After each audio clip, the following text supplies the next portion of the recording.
You're listening to the Cantina Cast,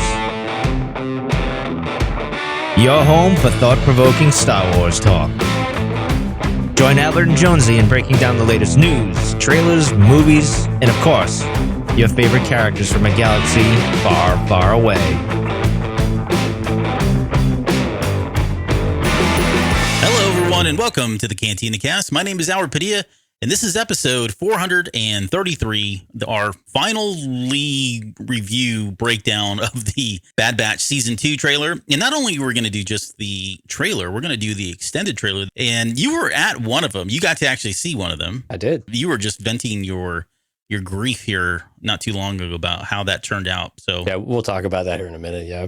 All right, well, let's get into this. So we got a couple of things in news. I know you're kind of a jerk, so why don't you go ahead and kick us off on the first one here? Yeah, unfortunately, we lost someone very near and dear to Albert's heart, but also just an icon, of course. Olivia Newton-John passed away this week, so that's really sad news, and she will be very much missed. And she's still being missed. Albert's choking back the tears right now. As soon as that happened, I threw on Xanadu on repeat, and in fact, I texted Jonesy and was like, or actually, you texted me, "Hey man, you okay?" or something like that, and I was like, "Whoa, yeah, I've already way ahead of you, buddy. I was on Xanadu and I had Grease queued up, ready to go. So, I was set to drink away all my tears and blues. But yeah, it sucks that she passed away. Yeah, not really Star Wars related. I don't know how we can draw her close. How do we get her to Star Wars? I don't know. I mean, Xanadu is practically Star Wars, right? Mm-hmm. Something like that. Well, I tell you what, more on the Star Wars front though is Disney Plus Day is in exactly a month from yesterday, so September 8th. And then, of course, that leads into D23 Expo over that weekend, too. So we are expecting a number of news items. The studio showcase is on Saturday the 10th, which is going to have your Disney, your Marvel, your Lucasfilm, all your major blockbuster type of events that we would expect to see. And, of course, the investor call or the Disney Plus Day was a bit of a bust last time. But, with it right up against D23, I expect to get a bit of a mix of information from each one. But is there something in particular that you were expecting us to get confirmation of in all of that? Well, I kind of want to, if I'm just asking, if I'm just providing what I would like to see or hear without any kind of confirmation or even maybe logic applied to this or reason, I'd like to hear what's going on with the movie front. I think that seems to be, I'm willing to give them a little bit of time. And I think we've all given them time, especially since they've kind of pretty much stopped talking about movies altogether, right? Yeah, the last was, Taika Waititi's show or movie still in the works. But we had that. We had, Ryan Johnson's trilogy, which is apparently still happening, but there's really nothing other than just an idea and a green light for him to kind of do whatever he wants to do. There was what was her name from the Rogue Squadron, Patty Jenkins. Patty Jenkins. And that was supposed to be within the next year or two, right? That we'd start getting 2023, I think was the first one. And so now you think about it, we're 2 years after when all that happened, 2 years past all that. So they don't plan in just cycles of 2 to 3 years, right? They plan out 6, 7 years out, right? If they can. We saw what Marvel just announced, right? Oh yeah, right. Oh my gosh, so exciting. But then on top of, so I guess where I was going is, okay, so they had those 3 out of the gate. You would have figured it, had they stuck to that schedule, this is about the time they would have either firmed up and announced the next wave or something coming up, right? So it feels like we're almost overdue for a second announcement of potential movies or directors or actors or themes or whatever they want to do. So it just feels like we're backlogged. And I just want them to kind of pull the Band-Aid off and say, look, either we got movies in the can, we're working on them, or we're not, and we're sticking to the Disney Plus thing. But there was so much of a tease that happened on 2 years ago on that Disney. What was that called again? Was it Disney Day? Oh, there was Disney. Yeah, there was Disney Plus Day before, and then there was an investor call. Not that one. Yeah, there was the investor call too. Yeah, it was the one where we had the announcement for the Obi-Wan Kenobi, like officially the movie, not at Celebration. But we also had the Patty Jenkins movie, and she had the trailer that was announced and shown. I want to say that was an investor's call, now that I say that. Yeah, probably. But either way, it's been 2 years now. I would like to see more of what's coming down the road here. How about you? Yeah, I think the most likely things that we'll see are going to be some confirmations on actual release dates, and I think we'll finally get the official release for Bad Batch 2 in September, even though we know pretty much when it will be, we think, but we'll get that confirmation. I'm hoping we get some confirmation around Tales of the Jedi, because we've got basically zilch on that one. Mm-hmm. And finally a lot of people seem to think that we're going to get a Mandalorian season 3 trailer around that time too. And I guess that's possible, but that would be a little bit early, I think. But I think what we might do is we might actually get a confirmation of when the actual release date might be, or when the premiere date would be. Mm-hmm. But beyond that, I mean, when you talk about Lucasfilm, I think Indiana Jones is going to be, I think, front and center at the showcase at Disney at D23. So I think that one's pretty much a given to be there. Not Star Wars related, but close enough in our opinion. But yeah, Lucasfilm. So I mean, that makes yeah, sense. Exactly. So, but beyond that, though, I'm kind of curious what else there might be with some of that as far as confirmation of a date, unless it's more trailers or more, kind of early preview or sizzle reel type stuff, which I guess is possible. Maybe they might show more Mandalorian or something like that. But yeah. Other than that, I really don't know. I just want some dates. I got to be honest. That's all I really want is some dates. Yeah, I'm with you there. Yeah, they as far as Lucasfilm, I guess I was trying to think what else I want to throw into the hat. And I would say also like the Acolyte, right? Something on the Acolyte. I don't need like a date, I guess. I mean, there's really not much to share, I guess, but more of the, what are you looking for? More of like the premise and the premise. Yeah. Even just having like the director talk about some things, or right, some solid casting confirmations, which we've not gotten. If they want to keep all that under wraps for the sake of surprising people and the suspense and all that, then I totally get that. But again, it's just another one of those that was teased, and it's been so long now, and we just have not had anything. It's starting to make me just wonder. I'm not worried because there's plenty of Star Wars still coming out, but I would like to know that this stuff is still going to happen. Do you think we'll get any more Ahsoka footage or anything like that coming from it? I don't think they'll release any of it to the broad public, to be honest with you. But do you think it will be shown at the event? Well, they've certainly proven that if they need to get something out it's on hand, in a rush, that they're capable of doing it. And I mean, they could easily throw together a couple different scenes and some special effects, and it's just red meat for us, right? So we're going to eat it all day. But yeah, I don't know that we'll have any, to your point, I don't think we're going to have anything concrete. If it is, it's going to be one of those shown behind closed doors, and, we don't really get to see, much of anything from that. But yeah, that's the problem with not the Disney Plus Day, but the investor calls as well as with D23, is they are exclusive events or exclusive access to some of it. Mm-hmm. And what gets shown there, not necessarily, I mean, we saw this with Obi-Wan, you mentioned earlier. The investor call had the sizzle, if you will, from Obi-Wan a full year before we had it officially released to us on Disney Plus Day. And then I was ticked off. Yeah, we were not thrilled with that. Right, because we had already, at least, we had read everything about it. I still had not seen it officially, but, I already knew what it all was. And so I'm watching this thing going, this is it? A crummy message? Right. Sorry, that was a Christmas Story reference. Okay, well, enough in the news. What about Patreon? What's going on Patreon? Yeah, so cool. We got a cool show on Thursday we kind of came up with as we got a little bit of news we posted on social media, and it got some good feedback. So I thought we would talk about maybe Origin Overload this week. So we've got a bunch of backstories and things like that. We've got Obi-Wan. We have a younger Leia now. Of course, Anakin and Vader. We've had Han Solo. We've had Kanan to an extent. And now maybe throwing into the mix, maybe a little bit of Yoda. So I thought we would just kind of explore where we're at with all of the backstory. Is it too much? Is it exactly what we want? What's the right mix? And that would be a really good opportunity to be more interactive with some of our Patreon members. And of course, the live stream is open for everybody. So if you're available, please come out and visit that as well. But we've had some comments on social media. So go out there to all the social media accounts. You'll see what I posted, and throw your comments in there. We intend to bring those in and throw them up on screen and talk a little bit about what some of the people out there have had comments about too, whether they're happy with what we have or they really do want more. It's kind of an interesting debate that I thought, honestly, by this point, I thought we'd be kind of done with it, to be honest with you. And apparently we are not. Yeah, well, and for anybody that's not aware, there was what was it? I guess it was the publications for the comics that were coming out here in a few months. Well, yeah, kind of. So it's on Key Collectors Comics. It's an app that for people who speculate on what's to come, and they usually give a reason why they're speculating on it. And of course, it's a first issue for Yoda in the comics, but the first blurb for it was Origin of Yoda.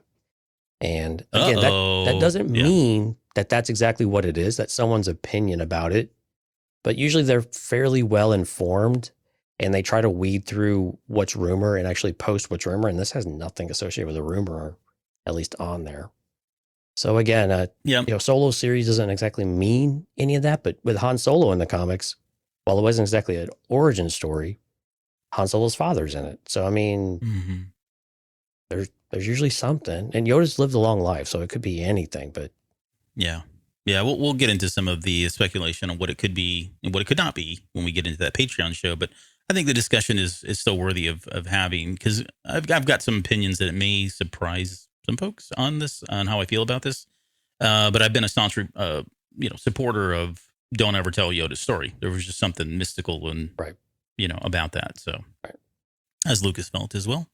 But along the Patreon line, again, a big thank you to our now part of the tribe members, Mike, Kathy, Rob, Lauren, Dante, and Cole.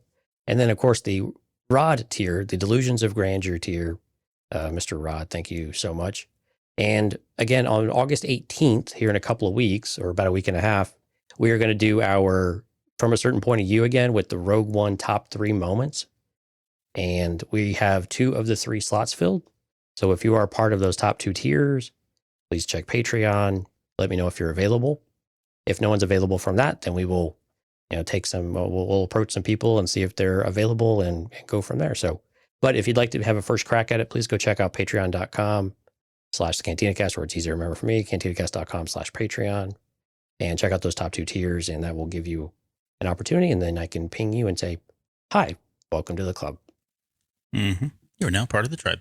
And we've got 1 slot left. Is that right? Yeah, we're going to have 3 on again this week, and I've got 2 confirmed. So just looking for 1 more. And if we can't, that's fine. We can roll without another person. So, but we would like another to be on the show. Yes. So come on, man, don't be scared. Right. And we'll have a fresh voice on. Yeah, so we'll have a fresh voice on this time. Rob's going to join us, so that'll be really cool.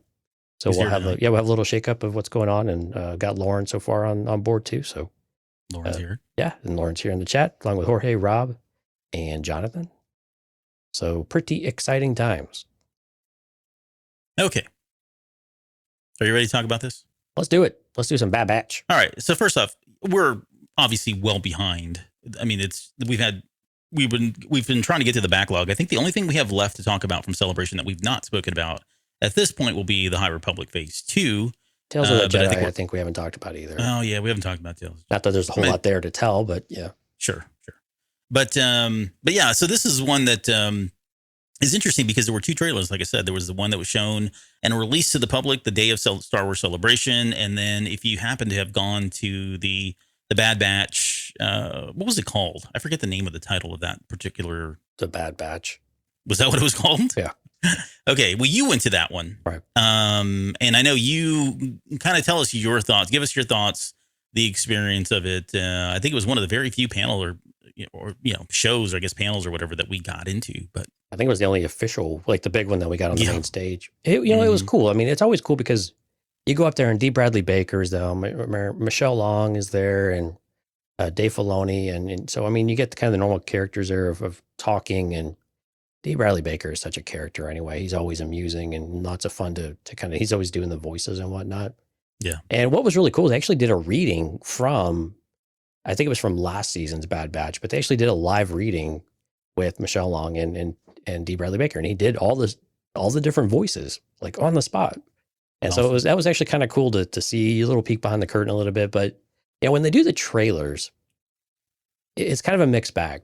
It's really cool. So when the room is electric, like when we did Rise of Skywalker, the room is electric. You can't reproduce that environment, and you're glad you're there, and you're so thrilled to be there. Right. Now the downfall to that, and we've seen this with Mandalorian, and we have this again with Bad Batch, is that people will yell and scream off and on throughout the trailer, and you can't hear all the things. Yep. And so there's a moment in this trailer where Cody's talking, and you cannot understand what he is saying at all. It is just completely washed out by everybody screaming. And what's really messed up is like they always show these things twice. So you always expect the first one, people are really excited, you know, they yell and scream a whole lot. And then the second one, you expect everyone to be a little more quiet. No, they didn't. Yeah. It's always like, come on, people. Some of us have a show to do. Yeah, they usually do the whole "let's roll it again" or right. You want to watch that again? Yeah. Well, Palpatine, what was it? Ian McDiarmid did that. Roll it again. He did something like that with his voice. Again.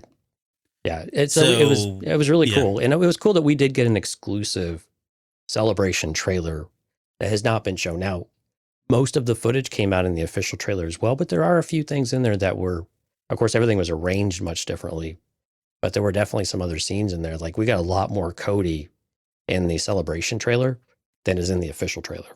Yeah. Oh, and we also got, we'll get into that. Let's talk. I mean, let's talk about the differences first off. I think in total, there's about 50 seconds of additional footage that came from the Star Wars Celebration trailer. There was also a hard confirmation that was indeed Cody. If you watch the normal trailer, you get a sense that there's a commando there. There's a clone trooper of some sort, and you don't really get confirmation that that's even Crosshair, because he was with other snipers, and it just looks like a sniper uniform. But this is hard confirmation that Commander Cody is involved. You also get confirmation that is Crosshair that we see a few times with the sniper rifle. There are some additional characters that are introduced that we do not get the names of. So we'll talk about those here in a little bit. So yeah, Rampart was also more present in the Celebration trailer than he was the official one too. It was basically just a really quick snap in the official one, but he's actually in a couple of scenes in the other one. And he's actually talking in the extended one as well. Right. But so let's so in total, just to kind of recap what we're looking at about 16 episodes going into season 2. Now, by all accounts, except Disney and Lucasfilm, this thing is supposed to launch on September 28th, 2022. So do you believe that? What is that? That's the week after Andor. That would be on the same day as episode 4 of Andor. I don't believe it. I mean, it's going to get at one point that may have been the case. Sure. But I think that's probably moved off that marker now. Yeah. And I don't remember, that came out at Star Wars Celebration. I don't remember if it was set on stage or somewhere there was a press release of some sort. But I mean, it's just weird that people are running with this, and every reputable site that's out there has this date down. But if you look at the official line from Disney, it just says fall of 2022. Right. So, and that was what they said at Celebration as well. Again, everything official has just said fall. Mm-hmm. And now that we have Andor coming down the 21st, September just seems like a long shot. To me, it almost seems like it's, oh my gosh, what would that end up being? That would be November. Honestly, still fall-ish. Yes, it's barely getting to be fall here in Texas in November, so it should be great by then. But and if you think about it, 16 episodes, unless they kind of combined a couple of these, even at the beginning or at the end, we're looking at 4 months in, or 4 months total for this thing to run. Right. That's a long time. I mean, right? I mean, you start to see why we had mentioned this a week or so back when we talked about what's the timeline look like when you got Andor running for as long as it does. Mm-hmm. Bad Batch runs as long as it does, presuming it's next. And then you have Mandalorian. So when does Mandalorian season 3 actually kick off? I mean, it's hard not to see it all the way out into like February now. Yeah. Unless they're going to overlap, right? Unless they want to do overlap. But again, it's kind of one of those questions as to why would you want to do that? And unless Bad Batch is just tanking for some reason, but maybe they're, who knows? I'm not going to try to meddle in the fare of dragons, but, okay. So I guess opening thoughts on this trailer itself. What'd you think about it? I thought it was solid. I thought it was really good. I mean, it's really cool that we get Cody. I think the reveal of the Emperor at the end and with Ian McDiarmid doing the voice, I mean, it was just absolutely perfect with the backdrop of Camino being destroyed on the screen behind him is absolute gold. I think they showed about a 5-minute clip of the first episode, which is a lot of the crab scene that we see in the trailer. They showed us a big chunk of that.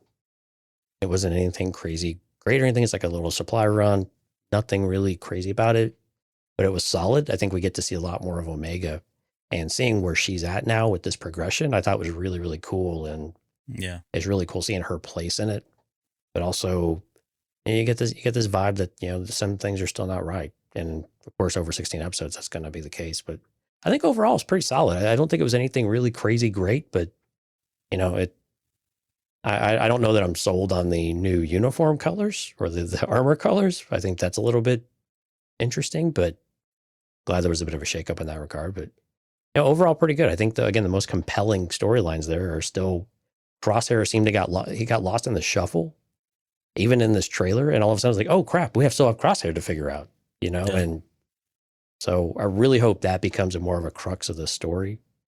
Yeah, but it seems like it's going to be again more of the Bad Batch finding their way with a new purpose, you know, beyond just trying to survive. Now it's more of this new purpose as they move forward. Yeah, I enjoyed the trailer as well. It certainly had everything that we wanted to kind of get us ramped up and excited for it. The extended trailer was the one at Celebration was a better trailer, not because of the footage, but the way it was cut and edited, it led up to a bigger reveal. Yeah. Like if you watch the normal one, Palpatine comes up, I don't know, like halfway through. So that's kind of diffused. And by the time you get to the end of the trailer, you're pretty excited about it, but not nearly as much as you get worked up with the extended one. And I just really like the way they did that. Yeah. There's, I enjoyed the music for this. The Bad Batch music has always been interesting. It's all Kevin Kiner stuff, which I wish he would just continue to do more Star Wars music. I like that they're exploring other folks and trying to get new artists in, that sort of thing. But he's just got a good knack for what makes Star Wars and what fits. And with the Bad Batch, it is different. It does not sound like your traditional, you know, John Williams type stuff. And we've got other composers coming in and doing the exact same thing. But he's just got, I don't know, there was something about the music in this trailer that I thought was really awesome. Did we ever get confirmation that was actually Kiner's score in the trailer? No, I know that's it's always a hit and miss thing, whether that's real or so not. but he's listed as the composer for the series. Right. It sounds like it's still in the vein of season 1 music. So I'm making an assumption for sure, but to me, I don't know. The style certainly fit, and it was that little bit of that different kind of techno type of vibe too, which again, continuing from the Clone Wars, right? Yeah. But yeah, it was cool. Just initial thoughts. It looks gorgeous. I mean, my gosh, I don't know what they did with that graphics engine or if it's different, but everything just is very vibrant. And it was really good last year. Yeah, the palette's just extensive now. You know, seeing Omega older is pretty exciting. And you can hear, you can hear it in this trailer slightly in the extended trailer, but was it Michelle Ang? Is that who does? Yeah. She's not using like a small, it could be because she's grown as well. Right. But her voice does sound a little bit deeper, more mature now too, which I thought was really kind of cool. So I love the fact that she has gotten older, and we'll get into that, what that potentially could mean here in just a little bit. But yeah, I mean, it was everything you would probably want for a teaser trailer. I think they just kind of hit it out of the park. So and that was always really important for Ashley Eckstein too, with Ahsoka, is seeing that age and that maturity just a little bit. And it's very subtle, but when you go back and listen to it over time, you're like, oh my gosh. Yeah. I mean, it just totally fits the character. Like a baby. Right. Yeah. It just fits the character where they were at, but you're right. They sound so young in that first season. Mm-hmm. Okay, we'll pull it up. We'll probably get struck from Disney, but that's fine. We'll just dispute it. And this whole trailer starts with Sid saying, you can buy your freedom. So on that, I mean, this is where they're kind of coming in. They're all rushing in. She says, you can buy your freedom. And I'm trying to I don't want to overanalyze what exactly she's trying to do or trying to say, but this compared with what she says a little bit later, you know, she says you can have a future. Isn't that what you're after? And then Hunter says we're already free. And it ends with her saying, clearly you're not paying attention to what's happening out there. Right. And why don't we just talk about that just quickly? Because in her mind, you know, when she says you can buy your freedom, it seems contradictory to me, because she says you can buy your freedom, but later on she says you're not paying attention to what's going on after he says they're free. Right. So again, I don't want to overthink this, but I think in her mind she's thinking, look, you can go start a new life. You don't need to get involved in all this heroic stuff anymore, right? Go live your life on a moon somewhere. You have plenty of money, which that's, you know, they were starting to kind of rake in some money from what was her name? Omega's gambling. And I'm wondering at this point, she's been doing the same thing. And that's how they've been just kind of, you know, stealing from the shady people out there at her place. Thing is, well, what do you think about that exchange? Because on one level, she is correct. As much as they think they're free, they're not. Because what's really happening around the galaxy is the Empire starting to kind of squeeze, their clench their fists, continue to grasp the galaxy as a whole, and it's only a matter of time where even if you do feel like you're free, you're really not because of the tyranny that's happening. Well, I think with Sid, it's also this idea that she's still an entrepreneur. And so she still wants to make money. And so I'm not putting it past her that she's trying to manipulate, might be a bit of a strong word, but saying, look, if we score this big job, you can do whatever you want with it. This is that proverbial big payday, the job to end all jobs. If I just do this one job, I can retire type of trope, that we get in all sorts of Ocean's 11 type of things, right? All that. Yeah. So I kind of view it a bit from that perspective.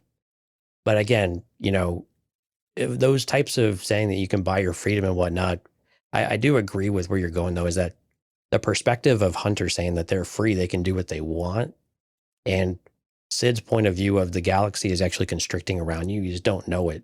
And we got this in Andor, right? This is such a great combination with Andor, that the Empire is slowly, grasping and choking, and putting the galaxy in this chokehold. You just don't even know it anymore. Yeah. Even though you see examples of it and they're still very early, it's this, this is going to start to be very much more apparent than maybe it already has as we go through the season. And Sid's, what Sid's telling them is just going to become more and more apparent to them. Although I got to be honest, but I don't know how it could be any less apparent by this point, Right. Yeah, they're in the midst of and right in the thick of it all. So they can see what's happening around them, especially with, the destruction of Camino, which we'll come up to here. We'll talk about as well.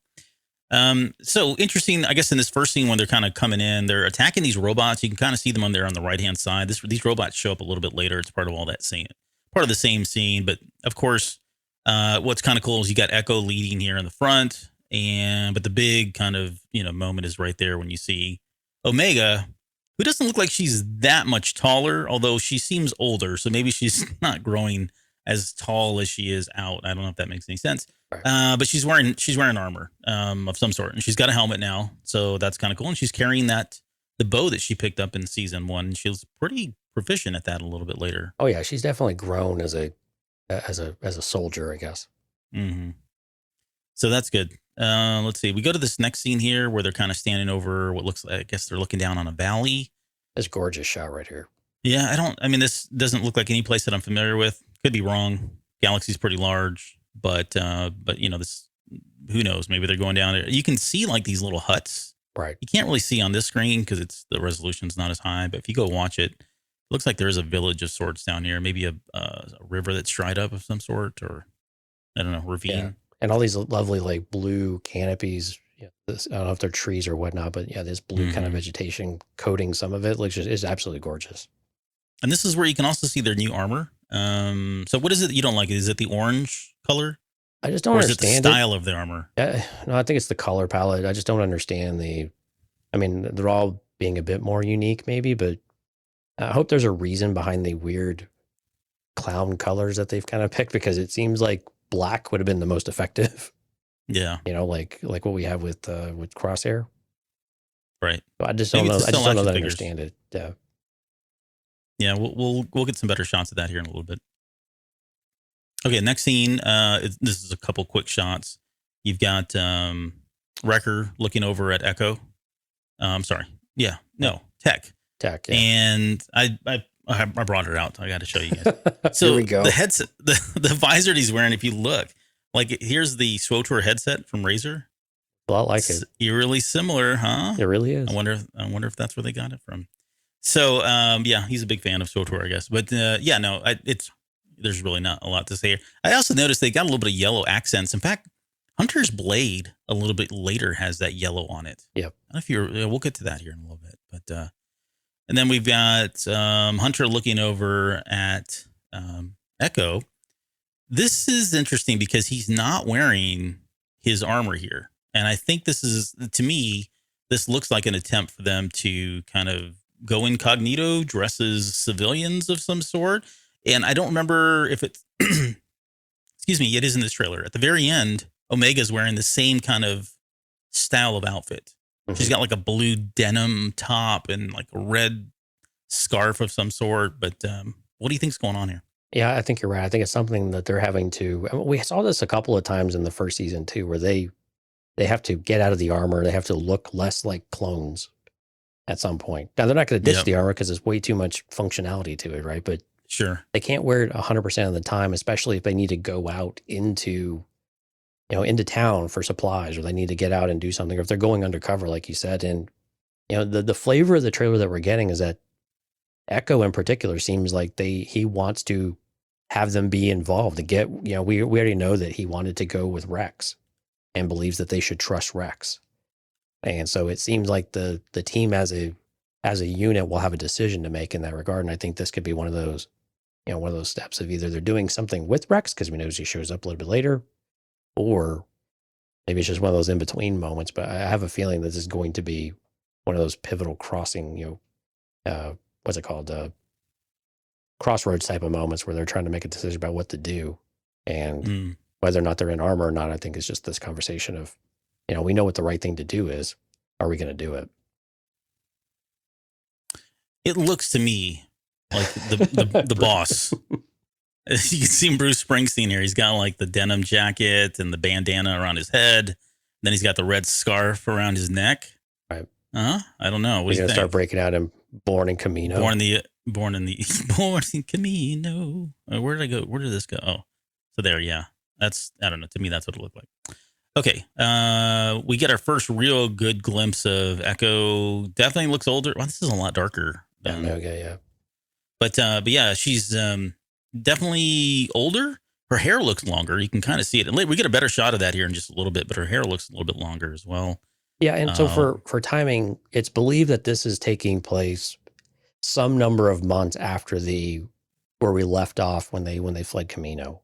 So I'm guessing this is between 6 and 12 months later. So again, we wouldn't expect them to be a lot older, but definitely longer hair, maybe a little bit taller, slightly more changes for Omega than perhaps the rest of the team. But yeah, so anyway, this is probably 6 months to a year after where we left them. I'm going to go with the year. That seems fair. I'm on board with any of that. Yeah. So, okay, let's, what we got here? This is where Sid is saying, clearly you're not paying attention to what's happening out there. And then if you can see her in the background, again, I apologize. I don't know why this video is so dark compared to when you go look on YouTube, but there, you can see her back and sitting there. She doesn't have her helmet on. Her hair looks longer. She looks a little bit taller than her. But that's definitely her work. And again, why is Omega detached from the group again and looking like she's on the outside looking in again? I don't know. She's sitting at the kids' table probably still, or maybe she's on a pad of some sort. So I don't know if they've got her preoccupied, or knowing her, she's probably doing something, decrypting something or trying to solve something. I would hope they haven't regressed. That was a big part of their character, like their team development by the end of that first season. I would hate that they would have regressed in some way. So I'm going to give her the benefit of the doubt and say that she's out there doing. And I don't think we're getting any feel in the trailer that they've regressed in that regard. If anything, it seems like they finally trusted her. She's got more of the gear. She seems to have more responsibility. And she certainly seems to have more ability at this point too, training wise. But I think the one takeaway from here is that they're definitely still involved with Sid. And so are they still basically, based out of Sid's place, or is that been compromised? Clearly not. So what does that relationship still look like? Are they still depending on her for jobs, or have they moved beyond that and they just need Sid's help? Yeah, I would imagine they're not still doing work for her. It feels like at this point, I wouldn't put it past them. I mean, we got to remember there's 16 episodes too, right? So I'm not going to call them filler episodes, but we probably are going to have episodes where they're going to go on a couple missions, or maybe even just as a favor for Sid or whatever, or tying up loose ends so that they can finally break away and kind of go do whatever they're going to do as their end game. But I would expect that they are going to do something like that at some point. And some of the scenes in here, there's clearly some that are kind of you can stitch together, and then the other ones seem like they're really not related. And so, they're probably off doing something that's unrelated to the kind of the main story, the main arc that's happening. Right. I got a question though. I don't remember. I didn't get a chance to go back and look at her outfit before at the very end of season 1, but this looks almost like military. Yeah, I don't remember that jacket either. Yeah. I mean, I know she's got she's got a history and all that, but I don't know if she's doning this now because she's back. She feels like she's back in the saddle, or maybe she's become part of their team in some way, or maybe she's, working with what would soon be the rebellion of sorts, or, some kind of a sect. I don't know. Yeah, I mean, I think at some point you have to figure that maybe Sid doesn't have to pick a side, but she has to be prepared to pick a side, I guess, Mhm. I think she's not on the side of the Empire, right? But I think, some of those tendencies are going to come out, and I would love to see this. Actually, I'd love to see Sid be more assertive in that regard and show us what she's truly capable of doing. We got really a lot of flavor of it when she was talking with Omega and some of that last season, and I would Yeah. really love to see all of that come to fruition and come out on screen in a couple of different ways. It doesn't have to be member of the team and all of that, but to have her pick up a gun and just, start doing things that you just out of nowhere and wouldn't expect, and she Mhm. makes a difference, I think would be really, really cool. Yeah. And she's somebody that could still be kind of like the hub of their adventures Right. and be able to, because she can still get around. Like she can go out to the galaxy, she can go around anywhere she wants in the galaxy and not have a price on her head, right? Where these guys they can't. So they need kind of somebody, that is an every man or every woman kind of person where they can just kind of go out and do those types of things. So maybe they do keep her around, or maybe she's volunteered to be a part of officially of the Bad Batch, and she's still kind of calling the shots and Right. helping them get around the galaxy. And she's still definitely got connections, right? And they still need Yeah. resources and supplies and things like that. So it makes sense for them to stay in touch with her, to work with her, to help one another. But I would also think that Sid's probably, the seat's getting probably a little bit hotter and a little bit warmer on her side too, though. So again, I don't expect that to last throughout the rest of the season where she's Right. kind of flying under anyone's radar. I think she's already prepped up on a couple radars already. This next one is right after she says, yeah. she says, you're not paying attention. What's happening out there? These commandos look like they're rounding up some citizens. You can kind of maybe see them on the video feed here, but they've got their hands up in the air. Right. I can see an Imperial officer here. It looks like Rampart. It might be, yeah. He's standing right there, and he's the only one in the crowd that I was able to find. So I don't know what they're doing here. It looks like they're about to load them onto the ship here, or some kind of cargo ship or transport of some sort. Maybe they just unloaded them. I'm not really sure, but yeah, it is kind of cool to see that these commandos are in force, and we see more of them here in just a bit as well. Yeah, it's interesting that they're going to take a more front and center approach here, because we do see them linger on shots of the lead, who again I don't think we've had any confirmation of who the lead Republic commando is, if it's a Scorch or someone like that. But they do seem to linger on those shots just a little bit more than they. I mean, they did this in season 1 though too, and they didn't really give us anything. So Yeah, but I really hope they do make these a bit more prominent. And again, these are the replacements to the clones. These are the elite, that they have of what the Bad Batch used to serve. this is Omega in the next shot here. She's kind of ducking behind. Looks like she's playing cat and mouse with. And these are those robots we talked about, the droids at the very beginning, the round head. Yeah, likely from that same episode or scene. Yeah. Yeah. And so here we are. I mean, we're not even like 20 seconds into this trailer, and they're already pulling back the curtain and revealing Palpatine again, whereas the extended one, they waited to the very end. But this is, it's an interesting shot. At first, I remember watching this the very first time and thinking, oh, that's the Senate. But no, it's not the Senate. It is an image of Camino being destroyed. You can clearly see now, maybe not in the video that we're providing, but you can see that there's there's rain and destruction coming down on all of Camino here. Looks like this is some kind of holo projector. And knowing Palpatine, I mean, he's coming up here. He's got Masameda standing next to him. It looks like one of those Senate pods. So maybe it is in the Senate of some sort or some kind of Imperial building, but it does look like he's giving some kind of presentation. And you just know he's going to be out there talking about how awful these people were, and that they nearly, they thwarted whatever it was that they were doing there, right? And he's going to spin this and use whatever he can to kind of run these people into the ground. But what are your thoughts on this shot? It's interesting that Omega would be there, I guess, is really the most intriguing piece of this. Yeah, I mean, that's the question about where it's at. I mean, when you look on the edges of the frame, it looks like those are Senate pods, with the little light glow around it. Mm-hmm. And this definitely does look like the Supreme Chancellor's Podium. thing, because you see the logo on the front of on the dais there. Yeah. So it definitely seems like they're in the Senate. I just don't remember a giant screen being there before. Right. But there's a Star Wars, they can do whatever they want. But this makes sense, right? So make a presentation to the Imperial Senate and saying, this is what's gone on. It'll be curious if they take responsibility for this. I think they probably will.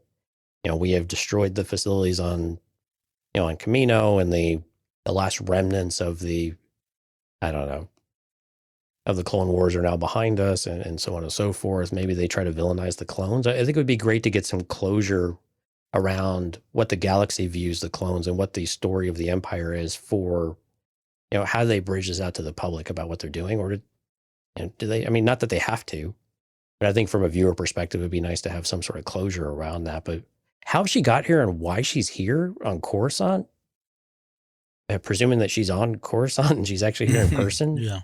I am at a loss. I don't know. I can't think of a reason why she would be here. Well, so we'll come back to this in a little bit, because I think you're onto something. Based on the extended trailer, there are two lines in the extended trailer that kind of build the case for that the clones are being they've turned on the clones. Okay.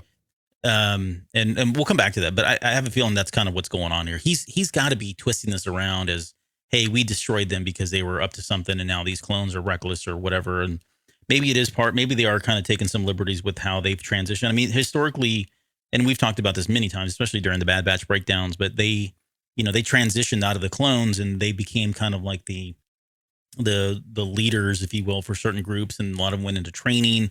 A lot of them just went and lived off and tried to live normal lives. And we saw one that ended up in this, in the gutters, if you will, on the Kenobi series. So maybe they are taking a different approach where the clones are all kind of being targeted at this point. But we'll hold that thought, because we'll talk about those two lines here in just a little bit. All right.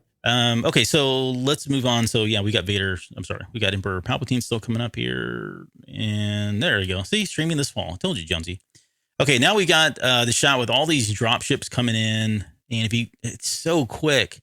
But in the back, and they show up a little bit later. I don't remember if it's in this trailer or the extended. Those are V-wings back there. Right. Yeah, we'll see them later on when they're chasing the Bad Batch off a planet. I'm gonna assume were the Commandos flying V-wings? I don't, because they were like the badass ship of the Clone Wars. I mean, they weren't running around in the arcs and all that, right? Yeah, I cannot remember.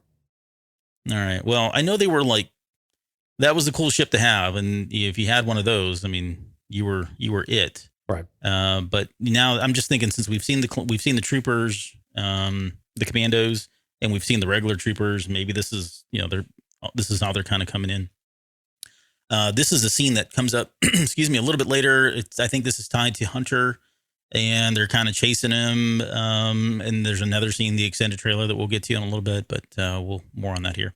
Here's that first scene on the beach. Yeah. So this is what they showed at Celebration. It's this extended sequence here. And if I remember correctly, I didn't see it, but I remember reading that this scene started with them kind of docked on the beach there. They threw their anchor down or whatever.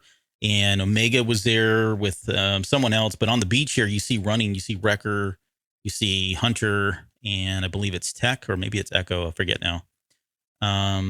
But then they come running towards them like, hey, let's get out of here. They're in a hurry. They're being chased by these big crabs. Right. And then that's when we see Omega kind of jump off and do her little thing there that we see, right, which I think is coming up here on this scene. Yeah, that's a cool shot right there too. Oh, there's I mean, it's absolutely. Again, it was absolutely gorgeous on the big screen over there too. The color, I mean, the brightness of it. I mean, the water effects, everything looks fantastic here. Yeah, that's Echo.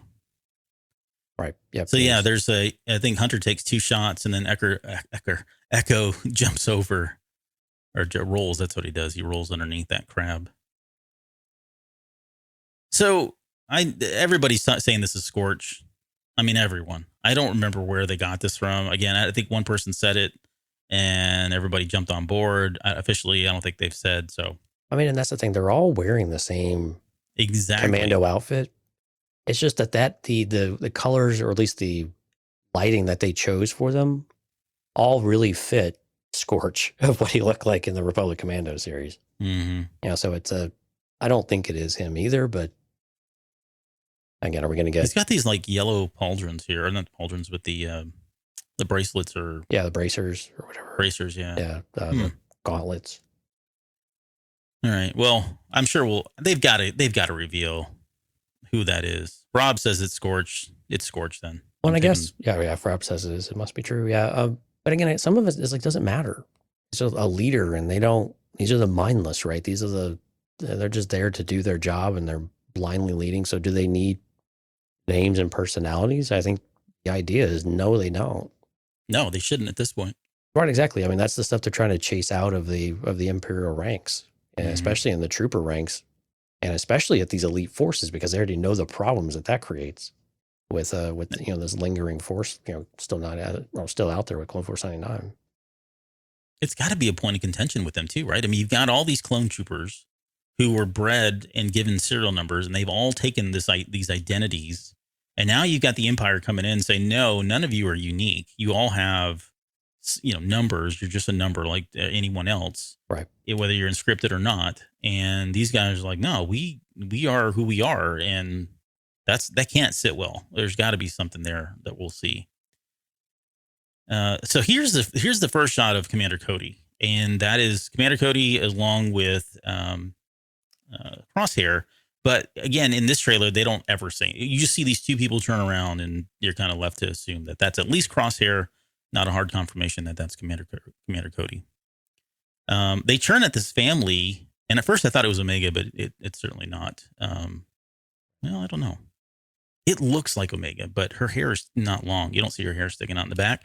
If it is Omega, then she's undercover or whatever. Then I would have a lot of questions as to who this woman is, and are they helping her? Is she helping them? Right?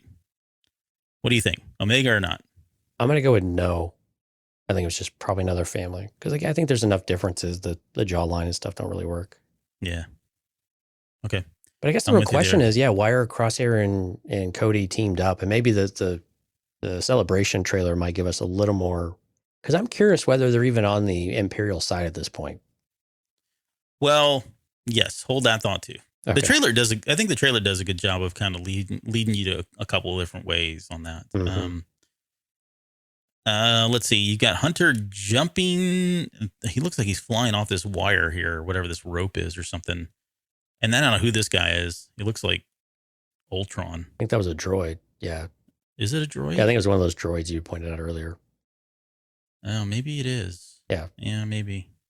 He's holding some kind of, I don't know. It's like a data. Yeah, it's like a data pad type of thing. It looks like a V. All right, we'll go with that. There's Echo doing what Echo does best. It's all he does, man. Jacking into the system. Yeah. There's a cool shot of this too a little bit later in the extended trailer where Wrecker's coming in. He's got this massive cannon. I don't remember this being the weapon that he had in the first season. I'm pretty sure he got this in a Fortnite upgrade on one of their special tournaments. Yeah. He bought it in one of the packs for $4.99. But he's, if we're to believe this is true, in the extended trailer, he's shooting at some troopers, and there's some big explosions happening there. Well, no, here it is. They show it right here. They kind of cut these two shots here, but yeah, I mean, and you know what? I hate to go on about this because I think I went too long last time on it, but these explosions look so cool because they're still using that. Remember that technique where they were filming real explosions? Yeah. And they were they were bringing them into into the Bad Batch and into season 6 of the Clone Wars. Right. It's exactly the same thing. When you watch this in slow motion, it's absolutely beautiful because it's real. It's pretty incredible what they can do. Yeah, pretty neat. With it's high def helps a lot too. Yeah, and again, here's Crosshair. Cool, so the interesting thing about Crosshair here is that he's shooting multiple targets in different directions. Yeah, which makes me think he's not shooting at the Bad Batch. Maybe not. Yeah, I think it's like he's covering almost. Yeah. And I don't think those two shots are together because he wouldn't have that kind of firepower. But the next shot is just this big explosion with a bunch of people. Can't tell if they're humanoids of some sort, but they're just flying after the explosion, going in all directions. Here we get Hunter pulling up on looks like the Havoc Marauder. Yeah, and here's the other starfighters you were talking about. Yeah, those are the V-Wings right there. Mm-hmm. And so he pulls up as the V-wings are coming in. I guess he's being chased by these drop ships. The V-wings are coming at him from the front. And he's pulling up, and they kind of collide and explode. I'm wondering too if this is all right after. Again, more in the extended trailer, I think. But I think this might be right after they get off of as they're leaving Camino. Because we see these same ships there with the Star Destroyers, and it looks like they're leaving a water planet of sorts. So this could all be part of that same sequence, which would be kind of cool because we get to see it pick up from there, you know? Yeah, it would be. I mean, but that also, okay, they're going to show the leaving of the planet, but then do a jump forward in time. Yeah. I mean, that would work. They'd have to. I think that would work. I think that would be just fine. Right. I mean, it'd be a cool way to kind of wrap things up because it's been a while. Yeah, it has. You know, maybe they have people that are, maybe somebody's jumping in season 2, has not seen season 1. They're like, oh yeah, this is fine. I'll just take this recap and, you know, get whatever I need to kind of get going. But right. And again, if we remember back where we did leave them off, so the city's been decimated, but it's unclear. It's almost like the Empire has left the planet, and when they depart from the platform, but we don't know that for certain. And then we definitely don't know how Crosshair got off the planet yet either. Yeah, there was a lot of speculation about that. But I think if the Star Destroyers were out there, then they probably did have teams that came in and swept up or looked for survivors. And that would make sense. If they were trying to get off of it, they would still be out there, and they identified them and targeted them. They know that they're still out there. Yeah, because the Star Destroyers pulled back after Camino was sunk, but they could still be in orbit around the planet, and you wouldn't necessarily be able to see them in the sky, right? I mean, they could be. But then again, to be devil's advocate, though, go back to what Hunter was saying before. We're already free, you know. So do they think they're, you know, free because they think they're dead? And so maybe this is a different point where they've run into Imperial trouble after they've been outed. Yeah, that's true. That could be it. This next shot is, so Hunter's flying up. You can't really tell here. Let me see if I can go back just 1 second. He's got this little, yeah, you can kind of see it in his hand there. It looks like a grappling hook of some sort. It fires a line, and he's kind of going up while Omega is coming down, and he catches her, or she catches him. I don't know, whatever it is, but she's saving. But it's interesting because down below, it looks like there's fire or lava or something. They're in a cave of sorts. Yeah. Now the next scene here is basically like a mining type of group of people. Mm-hmm. And that could be all in the same place because it looks like there's a glow. I can't tell if it's just the lights or if it should glow against the rock, but definitely some sort of mining installation here. Yeah, and is that tech in the background? Yeah, it's tech, and then you can't really make out Wrecker in this particular video, but he is there. And so the question I had was whether or not, you know, were they supporting these miners from the back and suddenly something appeared in the front, or, you know, are these two in the back and suddenly, you know, you've got Hunter and Echo in the front and they've kind of trapped them on this bridge of sorts, but they have these little hammers. You cannot make out what these are, but they look like little hammers or some kind of like tools or something that they pull up. They all start pulling them up like they're going to get ready to fight with them in some way. But yeah, I don't know. It's interesting what this could potentially be. Then we get the next line is interesting too, because she says, this is where Hunter says, we'll take all the allies we can get. Right. And then we get this barrage of characters, starting with this Mardi Gras looking character who's purple and yellow. I don't know what this is. No idea. I don't know if he's a droid, he, she, person. I don't know what they are. Like if they're a droid versus a human being or a humanoid of sorts. Are they living? I'd imagine they are. But you know, if he says we'll take all the allies we can get and they show this person, I'm going to go ahead and ship him. So I'm going to say this person's a good person in some way. Maybe. All right. So here's Cody. This is what I was talking about earlier. So Cody's kneeling down. How do you know that's Cody? That's not Cody. They show him in the extended trailer. Yeah, but I mean, the trooper is like, he's in this white. I don't know. It's Cody. I'm assuming it's Cody.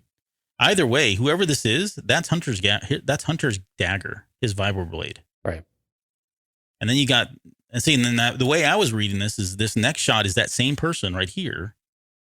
And he seems conflicted of sorts. Yeah, and I can't tell what the scar is. And I don't remember what Cody's under the helmet looks, if the scar is really confirmation of Cody. But again, that kind of looks like the brig, of sorts, right? Mm-hmm. And so this is but again, why would he be wearing armor if he was in the brig? What's on his back? I don't know. Some sort of thing. He's got like antennas coming out of his arms, which was consistent with Cody's, 212 outfit and armor. Did he have a pack on him? Like a jump pack? Jump pack, no. I don't think he had any kind of pack on him, actually. That's what it looked like to me. Okay, well, I guess to be determined on who that is. Here's the one that got everybody excited. Yeah. So Gungi, what is it? The Padawan that we saw in the Clone Wars, and he's got his lightsaber hilt is made of wood. He's got the green lightsaber, and I don't know how we get there, but there are definitely other Wookiees in this trailer as well. And in the extended trailer, we get a couple more scenes. So, in fact, we get one of the coolest scenes here in just a minute that I think it's the coolest scene. Oh, wait. So Rob's chiming in. Hold on. He says, sleep easy night, gentlemen. Wikipedia confirms it is Scorch. And then said Cody has a jetpack like that. So. All right. So maybe it is. Maybe it's not. So again, all this is coming after after Hunter says we need all the allies. Well, we'll take all the allies we can get. So again, it's presumable that each one that they're flashing after that comment are people that they will either team up with, or that they're kind of assembling or grouping this ragtag, bunch of individuals into something of a team as they go out throughout the season. Yeah. And I said, we'll talk about it later, but just so that the Cody lines in the extended trailer lead me to believe that he is conflicted, and that he is probably he's questioning a lot of things, like what is happening. Crosshair seems to be totally fine with it, but he's really starting to question some of this stuff. And so if that holds true, then potentially he could be an ally for them. It might take a while for him to come around, but right. But even with Crosshair, even when he sounds like he has conviction, there always feels like there's this conflict and this doubt lingering right behind it too. Mm-hmm. And I can't tell if it's just because he really wants his brothers to follow him because he knows he's right, or if he's really starting to question about whether or not he's right or wrong. And so it's always interesting to see. It'd be really curious to see where they put Crosshair coming off off of the end of last season, when it seemed like he was turning a corner, but then still was like, our family part of it is done. It almost seemed like it was more the family was broken up than necessarily that he really felt they were wrong anymore. Although there was definitely that element to it. It really did feel like it was more, he can't trust them because they didn't have his back. Mm-hmm. Well, and he was siding with the Empire because they did have his back, right? They were kind of taking care of him, and there were people talking about how the pay he was getting paid and all that. But at the same time, if the Empire is, putting all the clones out to dry, then maybe that's enough to push him over the edge to feel like, okay, maybe the only safe place for me is either to go back to the clones or just stay neutral because I can't trust either one of them.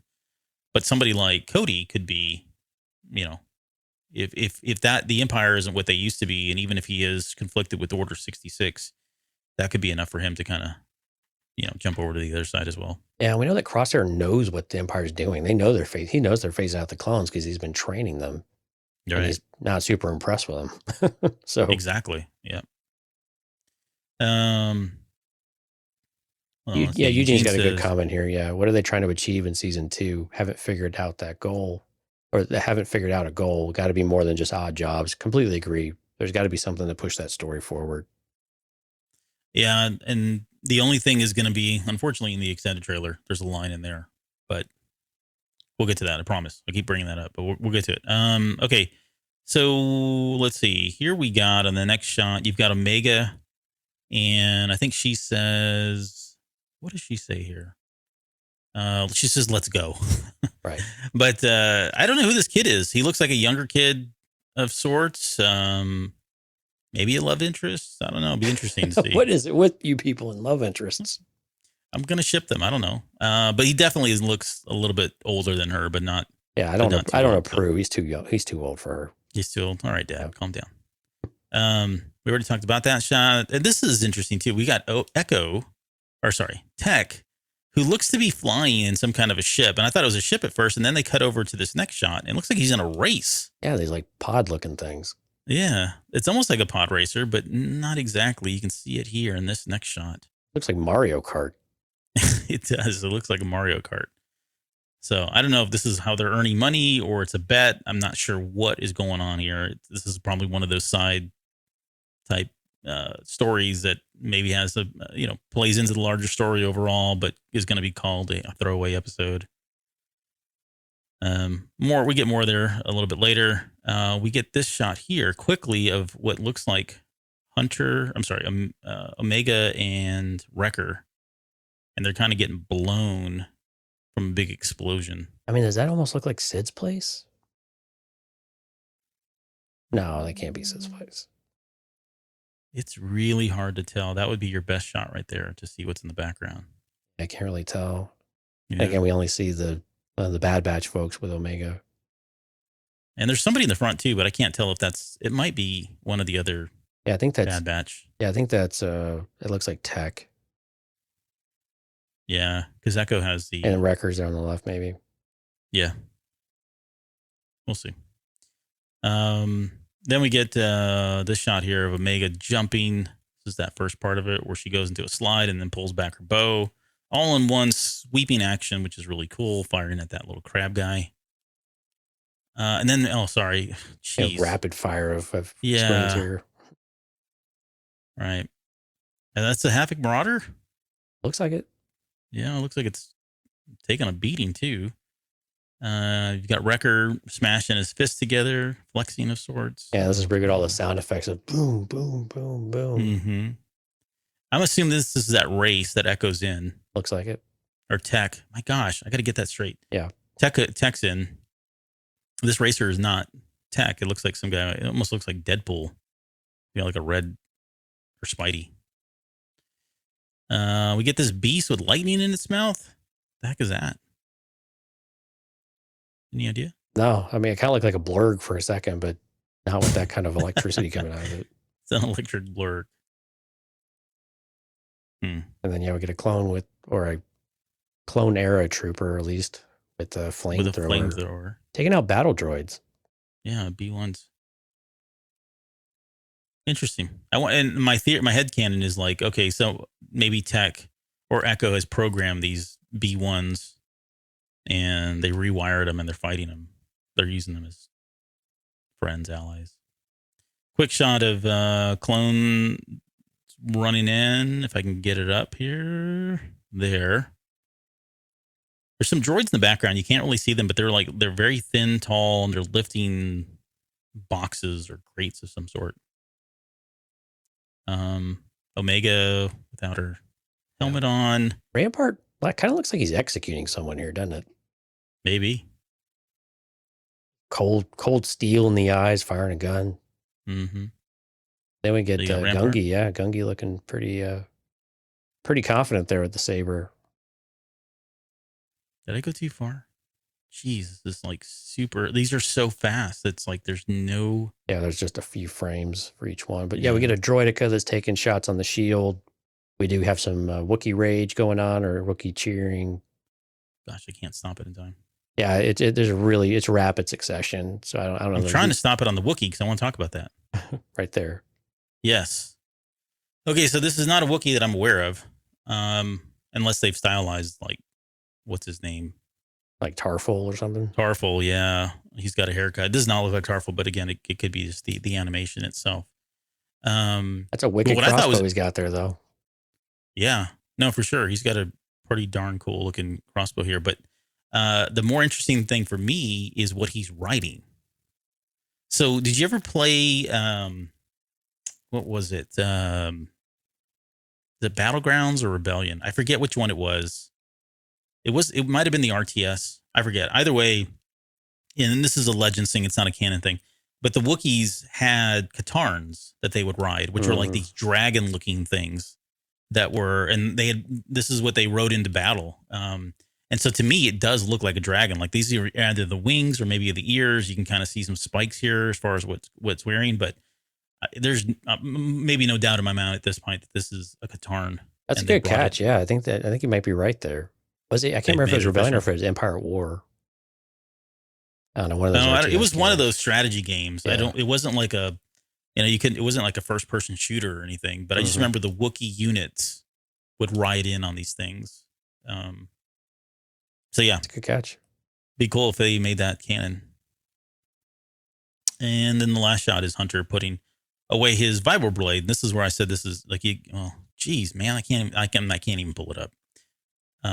You can kind of see it here, but it has the yellow inscription stuff with the red as well. It's our title card, so you can always just throw the title card. Is it really? I didn't realize. So yeah, that's why I said it's that the vibro blade that the other clone had earlier on seemed to be Hunter's. So yeah, still wearing that sash, a red sash around his neck. Oh yeah, scarf. It's very, very stylish. I think this is where he echoes we get the next one is Rex. Yeah, Rex saying, "Let's get to work. Let's get to work." Got Tech saluting, saying goodbye. I don't know. Wrecker cracking his knuckles and his neck. And then that final shot of Omega putting her bow on. And this is where she's wearing that same outfit, the same kind of style look that Bruce Springsteen Hunter had. Yeah, that Bruce Springsteen has. Yeah, seriously, she's got the red going on there too. So she's even got like a little communicator on there now. Mm-hmm. So that's the official trailer. Okay, now we're not going to go through. I just pulled up the extended trailer. First off, I don't know. I can't remember who uploaded this thing, so apologies. Credit to whoever did. There's a few different versions of it out there. Yeah. Okay. I didn't catch where I got this one from, but it's more focused on like it starts with a flashback. You can see Rampart here, and you can see the death of Camino. You get a voiceover saying Camino was our home, and it says the fate of all clones is now sealed. So that plays into some of the other lines here in just a second, but that's my first indication to me that the clones are starting to be targeted as well for whatever reason, to be determined. Right. And the program is officially over. There's all the clones that are out there, borrowed time, not important. Again, these are mostly recaps from the end of last season. Yeah. Okay. So here's that first shot. Yeah, and you can see the Star Destroyers there. Yeah, exactly. And that looks like Camino, right? It does to me. Yep. It seems like it has a lot more land mass, but oh, that's true. I hadn't. Yeah, maybe. Tough to tell. Well, this is either way. I feel like this is tied to the scenes where we had the drop ships and the absolutely the V-wings, because you can see them and you can't see them again in this trailer, but you can see them. Or you can see them here. Someone really needs to teach the Empire how to do a proper blockade. I mean, I have a problem with blockades in general, though. They do, yeah. I mean, it's a globe. So if somebody's on one side, just go to the other side. Just go 180 degrees to the other side and leave. But that's just me. But that's Star Wars, and that's how it works. Okay, so shut up. Okay, this is a new scene here. You've got Hunter and Wrecker. They're kind of in a village or cityscape, and there's dropships flying over their head. I mean, these are super fast. There's really not a whole lot here. That we've seen before. Okay. So I don't know who this person is. She's new. She looks like she's kind of tall, slender. She's got like purple curly hair that's all kind of wrapped up into like with a, I don't even know what that would be called. Sash or something. Yeah, some sort of sash is for a bandana type of thing. I'm out of my element here, but this is where she says all clones are on the run from the Empire. So much for quality control. Right. And so if the clones are on the run from the Empire, this is where I feel like, okay, so maybe they are going after them. And this is what's going to be enough to kind of push the, if they're, going back to what Eugene asked is like, what are they trying to achieve in season 2? Maybe it is like just saving their brothers or the liberation of these guys, or maybe they're being imprisoned or being forced into, whatever, indentured labor of sorts. And I mean, that may be just one piece of it, one aspect of it. But that is interesting that the Empire would be against all clones. What do you think about that? It's possible because there's another part of me that's like, okay, that's over. Maybe there's more than that. Maybe it's just like she's meeting these 4 clones, kind of like what Sid said last season, where what's considered, you guys are all wanted, wanted men, wanted clones. And it could be a bit of her, like, it doesn't make any sense. Why are the clones on the run? And again, I think some of this speaks to the state of what does the galaxy think of the clones? Do they even have any idea what's going on with the clone army, or that it's being decommissioned, or they're being potentially hunted down? Or is it really just the Bad Batch? It's just a really unique, group. But again, it kind of goes back to what is she? But you see there's a helmet behind her on the wall, a clone helmet, just kind of there. I don't know if it's a trophy or what, but it's kind of a peculiar decor. Yeah, she looks like she's a pirate or smuggler, just from, Yeah, definitely. Like, kind of a dealer, a swindler a bit, maybe. Yeah. Definitely a common people, just trying to make ends meet. Yeah. That is an interesting line. All clones on the run from the Empire. So much for quality control. Yeah, it's kind of funny. It is. Okay, and then these are all okay. So here's a new shot. So, and there's 2 pieces to this one. You've got Echo. Just kill me now. I know, right? Just kill me. You have Tech in a cave, what looks to be in a cave with Omega. And I say a cave because it looks like there's a water, it's like a reflection pool or something. Yeah. Or maybe they're at a river or a cave somewhere. I don't know. But Echo tells her, Tech, can we just end the show? I'm like, I really don't even want to do this anymore. So Tech says something, the first part's kind of cut off, but it says, we have to adapt. That is what soldiers do. And then Omega replies back, we're more than that. We're family. So they're having a heart-to-heart conversation here. And this is interesting because of all the people, Tech is having this conversation with Omega. It seems like they've lost another member of the team, right? They've been disconnected again. They've been lost. I mean, we kind of had this type of thing when Hunter was, gone before. And so it leads to believe that they've been just, they've been, oh God, what was the word? We were having a hard time with words tonight. Yeah, but anyway, the group's been broken apart for some reason. And again, who would be, it seems like it'd either be Wrecker or Hunter.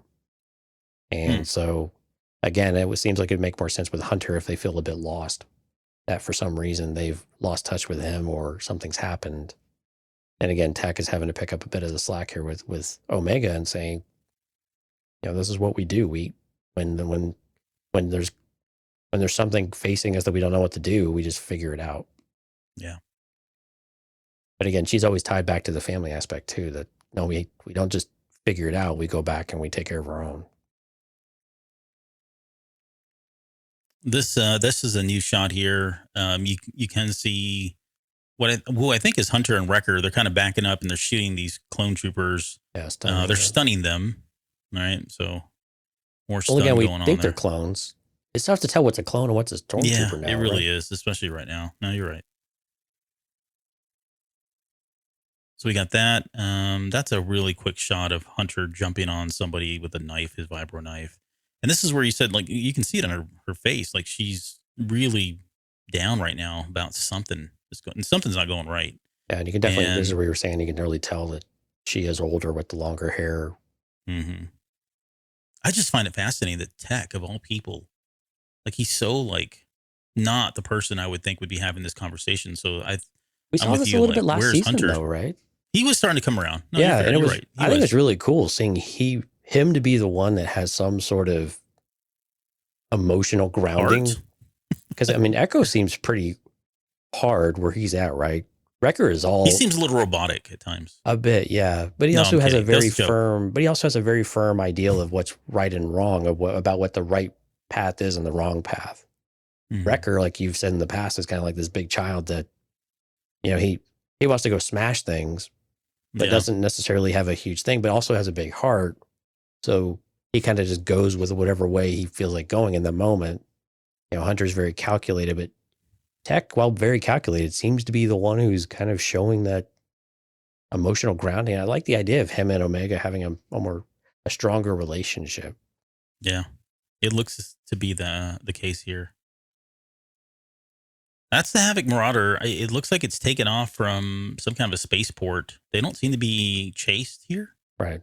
So it's just a quick scene. There's a lot of these. Like who knows where this is even at? It just shows the group here. Here's the armor and the color palette's kind of interesting. Yeah, it looks like they're just outside their ship, maybe.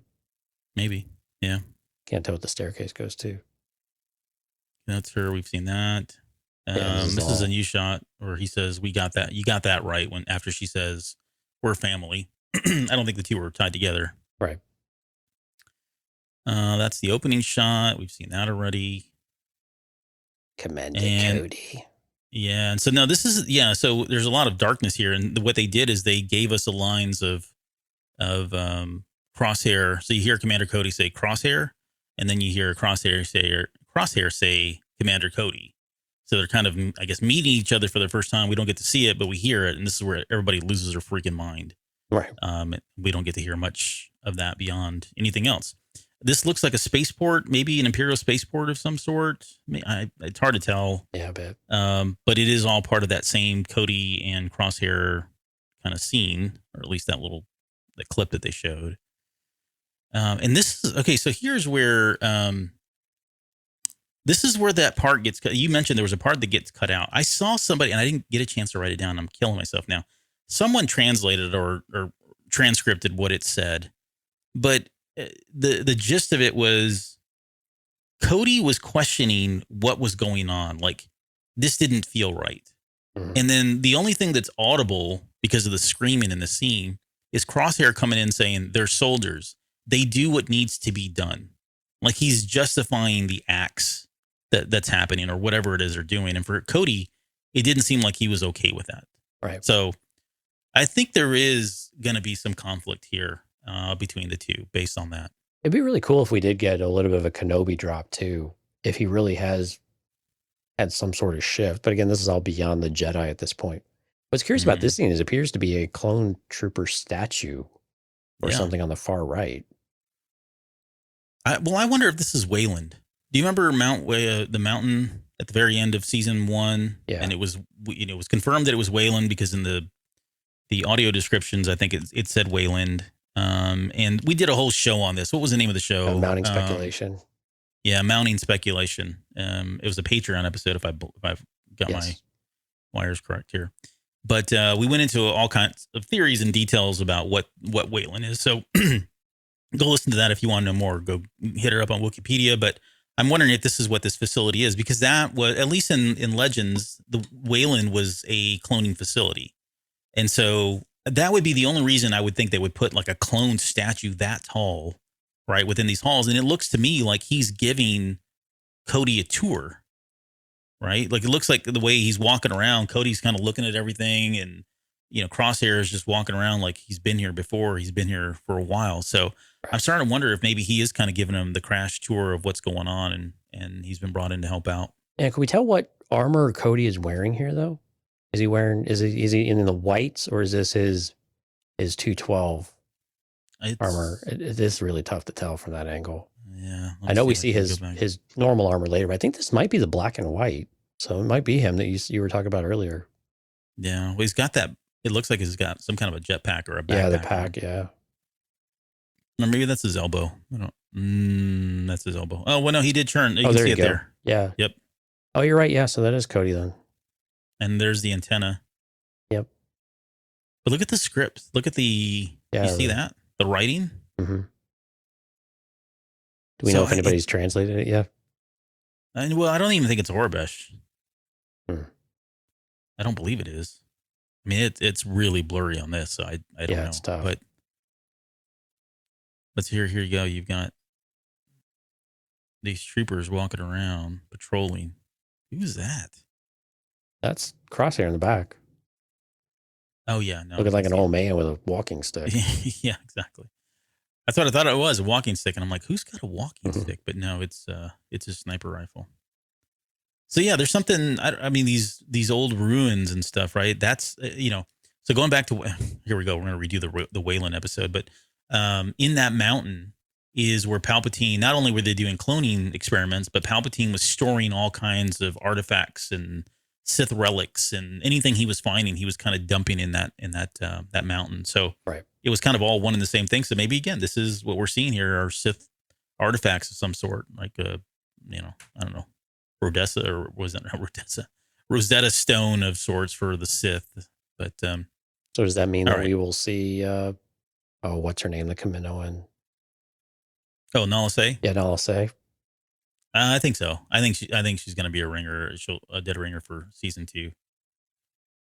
I mean, they wouldn't have held on her at the very end like they did if they weren't Right. going to keep her around, 1 and then 2 show her here. Okay, so here's another cool scene. So we've got this is where Crosshair comes in. He's speaking to Rampart, and he says, "Your loyalty and determination are commendable." He's saying that to Crosshair. I'm wondering if this is right after he's rescued from Camino, Mm-hmm. right? Because he had an opportunity, he had the chance to leave, and he didn't. And he not only did he not leave, but he chose to just stay there on a deserted planet with nothing around him. Right. So that would make sense that you'd be saying that, hey, your loyalty, determination are commendable for sticking with it all. But you always got to wonder what Rampart truly believes, because we also know that he is just waiting. He's a snake. Yeah, he's waiting for any excuse to not only end the clone program altogether, which he more or less has, but to also end any clone, because he just doesn't see the value in any of them anymore. Stuff's here. Welcome, Steph. A couple quick shots, no pun intended. You've got Crosshair. See, this makes it look like Crosshair's shot is blowing something up or hitting something explosive. It would have to be like a gas tank or whatever, right? Yeah. There's Again, that playing shot. up the idea that he is still hunting the rest of the team. Yeah, what is this guy? Well, Sid says in this little quick shot here, where is it? Things get She dicey. says if things get dicey, that's where you guys come in. I don't know that, and she is talking to the Bad Batch. You can see Wrecker, you can see Omega. We get this weird bulbous looking creature with a with like claw hand. robotic claw. Yeah. Talking to Omega. This is a cool one too. I like this. Like these guys, I don't know if they're bounty hunters or they're mercenaries that have been hired. Kind of like a Gamorrean over there with a gun. Well, cool. yeah, there's a Gamorrean, there's a Trandoshan. I think that's supposed to be a Trandoshan right here. On the far left. This is a Duatin. Yeah, Duatin. Yeah. I don't know what that back one is, that little guy. I could not make out what that thing was. Even in this shot here. Like this Trandoshan looks like it's got like red tips on it. It's like if it had hair, it's got like red tips on its hair. Yeah, they look kind of cool. I like them. Who knows who again, I would imagine they're part, like maybe again, they're mercenaries or somebody that was hired by Sid or the Bad Batch, or they're going to be escorting them. Knowing these guys will probably just turn on them at some point. All right. But yeah. That's new. That's a shot that we had before. It's quick. This is all new footage, but it's just so fast. I mean, it's really hard to tell what the heck's going on. Again, gunfights probably from the same scenes overall. But here's a curious one though too. The Marauder coming into where this gap of a city, it looks like a city, but with this gap in the middle of a big circle. Well, I can't. Let me see here. The way I couldn't. There's the mountain. The way I saw that city is like the left side looks dead. That, void of color, and the right side has color. I can't tell if that's a video. Sun. Yeah. But yeah, or the video quality is just crappy. It's hard to tell. And there's the mountain. There's Wayland at the very end that we saw in season 1. Lots of mysteries there. Could lead us to the heir to the Empire story. More on that later. Yeah, with Joris Seboas. Yep. That's a new shot. That's where Wrecker's firing that cannon again, shooting clones. And again, he's shooting stun shots though too. So again, they're trying not to kill, which again is interesting and unexpected. Yeah, it's a kid show.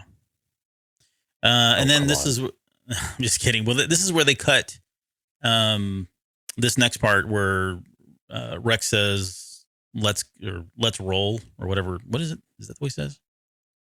Oh crap, I forgot what he said. Anyways, it's Rex. It's the same one he said. Let's get to work. Let's get to work. Yeah, I was just too lazy to scroll up. But they kind of show all these characters really fast. And so we see Gungi here pull out his lightsaber. And this is why I hate Windows PCs. There was a new character that they showed here after they showed Gungi. That's where I was right here. Yeah, so Rex says, let's get to work. Gungi ignites his lightsaber. Havoc Marauder being chased by the V-Wings. Maybe Scorch. No, Rob said it was Scorch. It's Scorch. Another shot of the Havoc Marauder leaving another. This is probably that cavernous, some of the cavernous shots that we've seen so far. Right. And then there's that. The Trandoshan. Kind of like the Trandoshan, right? With a flamethrower. Yeah. It's so quick. You can't really tell, but it did look like a Trandoshan holding a flamethrower, which should be a lot of fun. Lots of explosions. And here's Cody in his traditional armor here with crosshair. Oh, right. Yep. Yeah, it looks like everything's gone to hell. But yeah, he's in the actual orange and the actual traditional helmet that we've always come to love with Cody. Yeah, there's the creature with the electric mouth. And then they end with the same quick shots of all that footage, but cut to Palpatine coming up. Slowly no rising. audio. Yeah, no audio on that one though. It didn't. He doesn't say the new era. Yeah. Mm-hmm. Which I think we skipped over. I don't think we mentioned that. He's talking about a new era. He says it is time for the new era. So. And that's it. There you go. And that was really it. Yeah, I mean, there was for the most part there was a lot of the same footage and some new footage as well. We don't need Bruce Springsteen. A lot of Bruce Springsteen footage. Yeah. Anybody that's joined us just now is wondering like why is Bruce Springsteen up? You're gonna go listen from the beginning then. You have to listen to the beginning. But yeah, I mean, it was good. I mean, I enjoyed the fact that they did 2 trailers somewhat. I really wish they would just release that stuff. I mean, I get for the exclusivity of being there, it just feels like there's got to be some like statute of limitations, right? Like after 90 days, it should be wide open to the public. And why wouldn't it be? I mean, right. You've already shown it. I mean, it's fine. You got your money's worth, right? And I feel special that I got to see it. I would, but maybe some people don't. I don't know.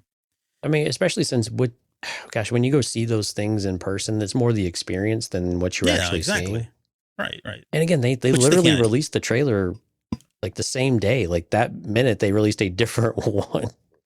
So why they feel it is necessary to hide that one doesn't make sense to me. I think it actually, like you said, it actually tells a little bit better of a story. Yeah. And I think sets things up with Palpatine. I think had a much more, I don't know, I thought it was a much more powerful delivery there at the end of like, you're like, oh, okay, Palpatine's back. Right. And it would have been cool to have the voiceover too, but it didn't quite have the polish, I think, as the official trailer. I will give them that, but at the same time, I think it told a much better story. It felt more cohesive, at least. Mm-hmm. And that's out on YouTube. There's, like you said, there's several versions of the extended trailer now, so you can go out there and take a look at it. But it's exciting. We'll see when they make the official announcement and make the official dates for season 2. September 28th just doesn't seem like it's going to fly. You never know. Seems like we're about 30 days away from knowing that information. But if we get a good leak that feels comfortable and confident, we'll try to share it to the best of our ability. We don't really get into the whole rumor or announcing rumors because we don't want to take hold of something that's not verified or really official. But if we do get something that sounds like it's actually good, we'll bring it to y'all. Well, we'll end the show there. I mean, that's it. Show's over. Go home. Over. Go home. Shout outs. Jonathan, Rob, Jorge, Lauren, Whit, Holcomb. Good to see you again, Whit. Eugene, Hardcounter, Richard in the background there. And then, of course, the latecomer, Stephanie. Thanks, everyone, for coming out. If you are listening to the podcast, we do have a live stream Tuesdays and Thursdays, typically at 9 p.m. Central Time. And you would get to see all of Albert's struggles with Windows live and in person and on the screen. It is worth every penny of freeness that YouTube provides you. Yeah, every penny of freeness. Right. So we definitely want to encourage you to come out and see us. We do have a live chat. We're able to interact with people. So it's a great conversation, and especially when there's a lot of things going on. Again, Thursday, we are going to talk a little bit about this or potential origin overload, go through some of the things we've got, our feelings about some of it. Again, the idea is for it to be somewhat interactive with people in the chat, as well as what we've seen on social media. So please go check out all of our social media, Instagram and Twitter. I think we're also the kind of the primary places we have those conversations going. And it's at the Cantina Cast pretty much everywhere. And if you want to check out Patreon to try to be on the show with us here in a couple weeks, cantinacast.com/Patreon. We would love for you to sign up, extend your tier membership, and potentially be on the show with us, because for those people selected, you do get this amazing little Cantina Cast acrylic pen. Exclusive, so exclusive, right? That we won't even But let I don't Albert even have have one. We won't even let Albert have one. Just think about it. You could have this before Albert, the wonderful and amazing Albert Padilla could have one. I have stickers I can send them too, so don't forget about those. That's old school. Oh, okay. You have buttons. You have buttons. I've got buttons and I've got stickers. He has boxes of buttons, people. A lot of swag. So, well, thanks again, everybody, for joining us, as Jonesy said, and please join us in 2 days when we talk about some of the origins for these different characters.